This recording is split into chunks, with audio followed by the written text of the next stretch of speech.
পলাশী যুদ্ধের পর থেকে এই জমিনে ইসলাম এবং মুসলিম পরিচয়কে আক্রমণ করা হচ্ছে, ইসলাম এবং মুসলিম পরিচয়কে দমন করে রাখা হচ্ছে।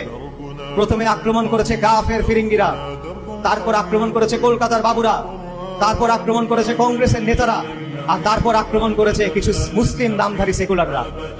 এবং এরা সবসময় চায় সমাজ থেকে, শাসন থেকে, ইতিহাস থেকে, সংস্কৃতি থেকে ইসলাম এবং মুসলিম পরিচয়কে দূরে সরিয়ে রাখতে। এরা আমাদেরকে দ্বিতীয় শ্রেণীর নাগরিক বানায় রাখে, এরা আমাদের হক আমাদেরকে দেয় না, এরা আমাদের জমিনে আমাদেরকে দাঁড়াতে দেয় না, এরা আমাদের জমিনে দাঁড়ায় আমাদের কথা বলতে দেয় না। প্রতিটা ক্ষেত্রে তারা আমাদের সাথে বৈষম্য করে, দাড়ির জন্য বৈষম্য করে, টুপির জন্য বৈষম্য করে, হিজাবের জন্য বৈষম্য করে, নিকাবের জন্য বৈষম্য করে, চাকরিতে বৈষম্য, পরীক্ষার হলে বৈষম্য, প্রশাসনে বৈষম্য, বিচারের ক্ষেত্রে বৈষম্য, জামিনের ক্ষেত্রে বৈষম্য, প্রতিটা পদে পদে তারা আমাদের সাথে বৈষম্য করে।